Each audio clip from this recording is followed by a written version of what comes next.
अस्सलाम वालेकुम, मैं हूँ बुशरा एंड आप देख रही हैं बुशरास कोचिंग लेट नॉट मैथ या मिस्ट्री में। आज हम आ गए हैं ग्राफ इन्वर्सिंग फंक्शन पर। तो होप कि जितने भी हमने ऊपर के क्वेश्चंस किए, जो हमने 6 ग्राफ्स किए, जो मैंने समझाए, जो हमने सॉल्व किए, तो सबको समझ आ गए होंगे। इंट्रोडक्शन भी सबने देख लिया होगा, ठीक है। एंड साथ में सबको समझ भी आ गया होगा what is the regular graph, 1-to-1 graph and inverse graph and what is the derivative of the inverse function theorem, ठीक है। सारी चीज़ें जो है मैंने बहुत ही अच्छे से ब्रेक डाउन करके बता दी थी, ठीक है। तो अक्सर जो है स्टूडेंट्स मुझसे पूछते हैं, जैसे कि जब मैंने चैप्टर नंबर 4 करवाया था तो उसमें स्टूडेंट्स बोल रहे थे कि मैम आपने तो फिर जब हम लोगों ने 4.1 किया, 4.2 किया, 4.3 या 4 में फिर ना स्टूडेंट्स मुझे कमेंट करने लग गए कि मैम आपने इसमें क्रिटिकल पॉइंट तो फाइंड ही नहीं किया, आपने पूरे स्टेप्स नहीं बताए एंड आप बीच में स्टेप्स जो है वो स्किप कर रही हैं। तो देखें, जब हम लोग एक चैप्टर पढ़ते हैं तो वो चैप्टर पूरी एक फैमिली होता है, ठीक है। अब अगर यह एक फैमिली है जिसमें हम लोग सबसे पहले जो है बड़ों को इंट्रोड्यूस करते हैं, फिर बीच वालों को इंट्रोड्यूस करते हैं, फिर सबसे छोटों को इंट्रोड्यूस करते हैं, ठीक है। तो जब भी जो है एक दफ़ा अगर कोई बाहर से आता है तो हम उसको एक दफ़ा फैमिली को इंट्रोडक्शन देते हैं, ठीक है। फिर जब वो दोबारा से हमारा घर विजिट करेगा तो दोबारा से तो इंट्रोडक्शन नहीं देंगे, है ना। फिर तो बस जिन जिन से बात होती है उन्हीं उनके नाम होंगे, ठीक है ना। फिर दोबारा इंट्रोडक्शन नहीं होती। तो इसी तरह से जो है हमारे चैप्टर भी होते हैं। जब हम लोग कोई एक चैप्टर स्टार्ट करते हैं तो हम लोग बार बार उसके इंट्रोडक्शन की तरफ नहीं जाया करते। इसीलिए मैं इंट्रोडक्शन की वीडियो जो होती है वो अलग बनाती हूँ, ताकि आपको हर चीज़ के बारे में पहले से पता हो। जब हम लोग क्वेश्चंस में यूज़ करें, ठीक है, तो फिर आपको पहले से पता हो कि हाँ ये तो मैम ने पहले भी बता चुकी है, लेक्चर में इंट्रोडक्शन में हम पढ़ चुके हैं इसको, ठीक है। तो जब हमने क्या किया, जब हमने 4.4 के 3 एक्सरसाइज में मैंने कमेंट्स देखे तो सबने बोला था कि मैम आपने इसमें क्रिटिकल पॉइंट फाइंड नहीं किया। फिर आगे जब हम लोग एक्सरसाइज में बढ़ रहे थे तो सबने बोला कि मैम आपने यहाँ पर कनकेव अप और कनकेव डाउन फंक्शंस का नहीं बताया। तो देखिए, जब मैं इंट्रोडक्शन में आपको क्रिटिकल पॉइंट्स के बारे में बता चुकी हूँ और फर्स्ट एक्सरसाइज में हमने हर क्वेश्चन में जो है step by step critical point find किया, और फिर सेकंड में हमने concave up concave down step by step find किया, तो वो वाली चीज़ को बार बार रिपीट करना इट्स नॉट गुड और नॉट हेल्दी, क्योंकि वो चीज़ हमें पता होनी चाहिए ना, वो तो हम पीछे बार बार पढ़ चुके हैं, है ना। तो वो चीज़ें बार बार रिपीट तो नहीं कर सकती मैं, फिर तो हमारा लेक्चर जो होगा काफ़ी ज़्यादा लंबा बन जाएगा। तो आज की वीडियो के लिए मैं यही सबसे पहले इंट्रोडक्शन में बोलूँगी कि स्टूडेंट्स जब हम लोग कोई चीज़ स्टार्टिंग में करते हैं, ठीक है, तो उसको आप ना ध्यान में रखा करें। और अगर कहीं मैं वो चीज़ नहीं फाइंड करी तो वो मैंने शुरू में फाइंड की होती है, तो आप वहाँ से लिया करें वो चीज़, ठीक है। और मैं वो इसलिए फिर आगे नहीं करवाती ताकि जो है आपको वो चीज़ खुद याद हो जाए। तो अगर वो मैं बार बार करवाऊंगी ना तो फिर आप उसके आदी हो जाएंगे, फिर वो आपको खुद से याद नहीं होगी। तो जब मैं बीच में कोई स्टेप छोड़ती हूँ तो मैं बताती हूँ कि मैंने पीछे करवाया हुआ है, तो आपको अब ये आना चाहिए, तो वो अब आपको आना चाहिए, ठीक है ना। तो ध्यान रखिएगा इस चीज़ का। एंड इस एक्सरसाइज में ऐसा बिल्कुल भी काम नहीं कीजिएगा, इस होल चैप्टर में ऐसा कोई काम नहीं कीजिएगा, ठीक है।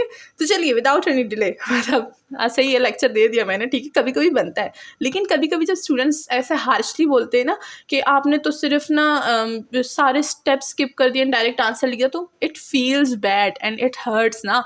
तो इस वजह से मैं बता रही हूँ कि जब मैंने स्टार्टिंग में इतनी मेहनत से जो है सारी चीज़ें करवाई हुई हैं, तो अगर कहीं मैं वो नहीं करवा रही तो आपको वहाँ से खुद करनी चाहिए ना, क्योंकि वो चीज़ मैं बहुत बार करवा चुकी हूँ। तो अगर वो मैं स्किप कर रही हूँ तो इसका मतलब ये है कि अब मैं चाहती हूँ कि वो चीज़ आप खुद करें, ठीक है। ये वाला नहीं, ये तो मैं ऐसे ही हाथ रख रही हूँ, ठीक है। तो जिन स्टूडेंट्स ने बोला था वो खुद समझ गए होंगे, और जिन्होंने नहीं बोला तो वो जो है उनको भी पता चल गया होगा, ठीक है। तो चलिए विदाउट एनी डिले स्टार्ट करेंगे। एंड इसी के साथ हम आ गए हैं ग्राफ इन्वर्सिंग फंक्शन में। अब यहाँ पर हमें क्या कहा गया है, हमें कहा गया है कि इसका जो हमें गिवन फंक्शन है, इसमें हमें क्या करना है, इसमें हमें करना है show the graph of the function, copy the graph and draw in the line x equal to y, y equal to x, then use symmetric with respect to the line y equal to x to add the graph of function inverse on your sketch. It is not necessary to find a formula for inverse function, ठीक है। कहने कि अगर हम लोग ने formula use नहीं किया तो इट्स ओके, हमें वो इन्वर्स वाला फॉर्मूला यूज़ करने की भी ज़रूरत नहीं है। Identify the domain and range. तो चलिए इसका डोमेन और रेंज हम लोग फाइंड करते हैं कि ये जो है हमें डोमेन में क्या देगा और रेंज में क्या देगा। तो विद स्टार्ट करते हैं क्वेश्चन नंबर 7, देखते हैं कि ये हमें क्या देगा। चलिए पहले मैं फंक्शन लिख देती हूँ, उसके बाद ग्राफ बनाते हैं, ठीक है। तो इसके लिए जो है हमें कुछ स्टेप्स फॉलो करने होंगे अगेन। तो चलिए सबसे पहले हम लोग कर लेते हैं क्वेश्चन नंबर 7 से। हमारे पास फंक्शन क्या गिवन है, y is equals to F of X 1 equal to X square plus 1 where x is greater और इक्वल टू 0। चलिए without any delay solution start करते हैं। तो पहले मैं यहाँ पर इसका ग्राफ भी बना लेती हूँ। तो मैं छोटा सा ग्राफ बनाऊंगी। जो हमें गिवन ग्राफ मिला है वो ग्राफ यहाँ से यूं करके कुछ मिला है, ठीक है। तो 1 के और 1 के बीच है वो ग्राफ, ठीक है। कुछ इस तरह से ग्राफ मिला है। नाउ हमें क्या बोला गया है कि इन्वर्स फंक्शन को हमने क्या करना है, इन्वर्स फंक्शन लेना है और इसके साथ इसी ग्राफ को जो है हमने क्या कर लेना है, हमने कर लेना है ड्रॉ। तो अगर हम लोग इधर सबसे पहले देख लें, ठीक है, हमारे पास लाइन है। सबसे पहले अगर हम देखें तो हमारे पास क्या है, हमारे पास ये एफ ऑफ एक्स है, ठीक है। तो यहाँ पर हम लोग सबसे पहले इस एफ ऑफ एक्स को ड्रॉ कर लेंगे। तो ये हो गया हमारे पास कुछ इस तरह से, ठीक है। इस तरह से हमने इसको ड्रॉ कर लिया। ये लाइन सीधी जा रही है बस, सही है, नीचे नहीं टच हो रही। ये तो है हमारा फंक्शन, तो मैं इसको एफ ऑफ एक्स बोल दूंगी। नाउ इन्होंने बोला है कि क्या करें, हम लोग को एक्स को वाई बनाना है, वाई को एक्स बनाना है और फिर एक और लाइन ड्रॉ करनी है, ठीक है। तो अब हम क्या करेंगे, एक और लाइन ड्रॉ करेंगे। तो ये हमारे पास ये जो है ये यहाँ से स्टार्ट हो जाएगा। इसको मैं बना लेती हूँ इससे, या फिर ब्लैक से ही बनाती हूँ। फिर मेरे मार्कर्स में जो है इंक जो है वो हो जाती है, मिक्स हो जाती है, फिर गंदा गंदा लगता है। अब देखिए हमने क्या कर लेना है, हमने इसी लाइन को इधर से ड्रॉ करके यूँ लेकर जाना है, ठीक है। ये कैसे बन जाएगी हमारे पास, ये बन जाएगी यूँ कुछ इस तरह से, सही है। हमने क्या किया, कहते हैं कि ये जो है, ये जो यहाँ से ऐसे बना हुआ है, इसको आपने ऑपोजिट बना लेना है। यानी अगर मैं इसका ऑपोजिट लूँगी तो वो कैसे होगा, यूँ होगा। और इन दोनों को मैंने इधर एक ही उस पर ड्रॉ कर लेना है, ठीक है। तो देखिए हमने इस तरह से ड्रॉ कर लिया है। और अगर हम देखें तो हमारे पास फंक्शन कुछ बहुत अच्छे तरीके से बन रहा है, ठीक है।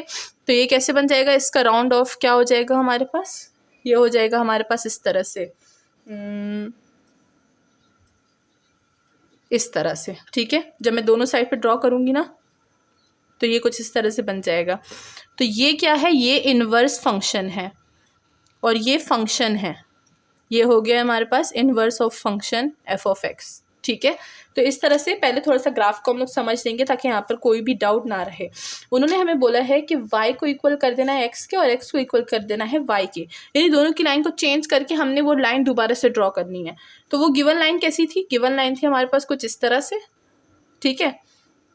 गिवन लाइन इस तरह से थी। फिर इन्होंने बोला कि इसी लाइन को हम लोग यहाँ से स्टार्ट करेंगे और वहाँ तक लेकर जाएंगे। तो ये कैसे हो जाएगा, ये हो जाएगा हमारे पास, अब बार बार मुझसे नहीं बन रहा, एक मिनट, ये ऐसे हो जाएगा, ठीक है।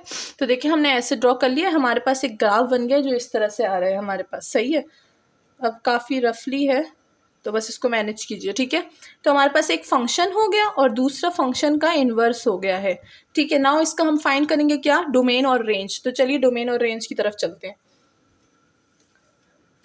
अच्छा वो मैंने सही ग्राफ भी हटा दिया जो हमने बनाया था, वो था कुछ इस तरह से, सही है।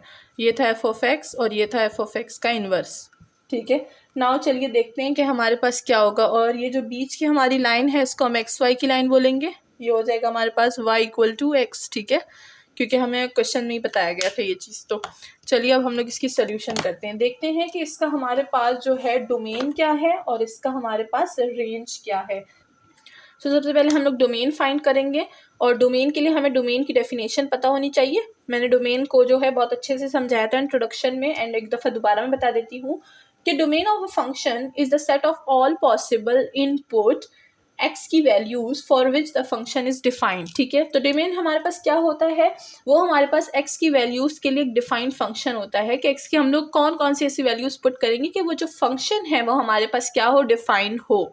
तो इसको हम क्या बोलते हैं, डोमेन बोलते हैं। तो अगर हम लोग चेक करें अपना फंक्शन, गिवन फंक्शन, ठीक है, तो यहाँ पर हमारे पास क्या है, हमें बोला क्या है कि एक्स इज ग्रेटर और इक्वल टू 0, यानी x जो है वो हमारे पास ग्रेटर और इक्वल टू 0 है। अगर हम लोग गिवन फंक्शन को देखें यानी एफ ऑफ एक्स को, वो है हमारे पास एक्स स्क्वायर प्लस 1। तो अगर हम लोग इधर 0 लगाएं तो हमारे पास क्या हो जाएगा, हमारे पास 1/0 एक अनडिफाइंड चीज़ आएगी, तो हम लोग 0 यूज़ नहीं कर सकते, ठीक है। और अगर हम लोग 1 यूज़ करेंगे तो हमारे पास क्या होगा, ये हो जाएगा 1 + 1 2। तो 1/2 हमारे पास एक डिफाइंड चीज़ आती है, फंक्शन को डिफाइन करता है, ठीक है। तो यहाँ पर हम क्या रेंज रखेंगे, हमेशा हमारे पास जो है ये डोमेन काफ़ी इजी होता है, हम लोग उसको सिर्फ देख के ही पता लगा लेते हैं, हमें ज़्यादा वैल्यूज़ पुट करने की ज़रूरत नहीं होती। तो यहाँ पर अगर हम लोग अपने डोमेन को देखेंगे तो हमारे पास डोमेन बहुत ही सिंपल सा आ रहा है, जिसमें हम लोग बोलते हैं कि 0 is less than x and less than equal to 1, यानी x जो होगी उसकी वैल्यू हमारे पास क्या होगी, वो होगी हमारे पास या तो 1 होगी या तो 1 से जो है ग्रेटर होगी, ठीक है। और इसी के साथ हमारा जो है गिवन वो आ जाएगा। और इसमें हम लोग सॉरी मैंने 0 के लिए बोला था कि अनडिफाइन है, हम लोग अगर इधर 0 पुट करेंगे तो क्या होगा 1/1 यानी 1 आएगा, ठीक है। क्या होगा 1 0 + 1 तो हमारे पास 1/1 आएगा, यानी जिस पे फंक्शन जो है वो डिफ़ाइन है, 0 पे डिफ़ाइन है और 0 से ग्रेटर जो होगा उस पर भी डिफ़ाइन है। तो हम लोग क्या बोलेंगे कि x की वैल्यू हम लोग 0 भी पुट कर सकते हैं, 1 भी पुट कर सकते हैं और इक्वल टू 1 भी पुट कर सकते हैं, ठीक है। तो हमारे पास जो फंक्शन है वो डिफ़ाइन आ जाएगा and this is the domain of the function, कि हम लोग इसमें ये वाली वैल्यूज़ जो है पुट कर सकते हैं। नाउ रेंज की तरफ चलते हैं। ज़्यादातर प्रॉब्लम हमारे पास रेंज में होती है, हमें पता नहीं चलता कि हम लोग रेंज को जो है वो किस तरह से फाइंड करें, ठीक है। तो चलिए रेंज की तरफ चलते हैं और देखते हैं कि हमारे पास रेंज क्या है।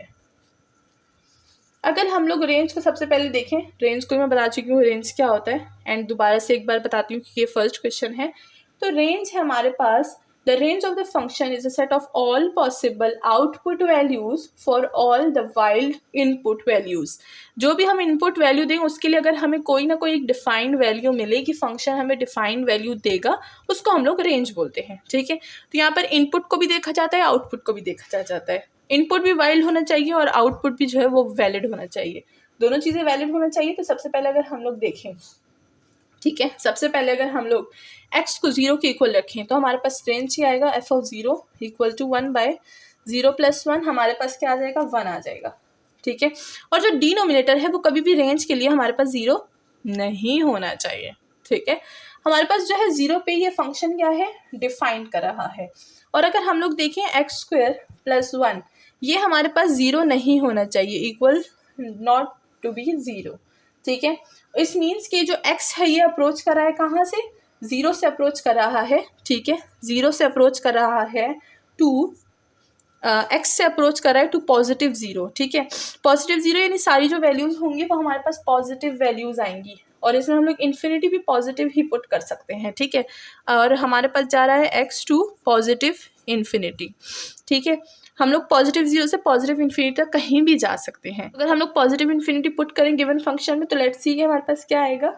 यहाँ पर हम लोग लिमिट जो है वो क्या करेंगे, लिमिट को हम लेंगे x इक्वल टू +∞, तो ये आ जाएगा हमारे पास 1/∞ + 1। इन्फिनिटी प्लस 1 क्या होता है, वो इन्फिनिटी होता है। 1/∞ क्या होता है 0 होता है, यानी फंक्शन जो है वो हमारे पास इन्फिनिटी पे भी क्या है डिफाइंड है। एंड याद रखिएगा +∞, तो हमारे पास रेंज कुछ इस तरह से आ जाएगा, रेंज आ जाएगा हमारे पास 0 is less than equal to y is less than +∞, ठीक है। और इसको जो है आप इस तरह से भी लिख सकते हैं कि हमारे पास जो है वो क्या है, वो है 0 is less than equal to y, ठीक है। तो आप रेंज को इस तरह से भी लिख सकते हैं या तो इस तरह से लिख लीजिए, दोनों में कोई जो है वो डिफरेंस नहीं है, दोनों की एक ही बात होगी। और इसी के साथ हमारा क्वेश्चन नंबर 1 का डोमेन और रेंज फाइंड हो गया है। नाउ नेक्स्ट चलते हैं विद क्वेश्चन नंबर 8।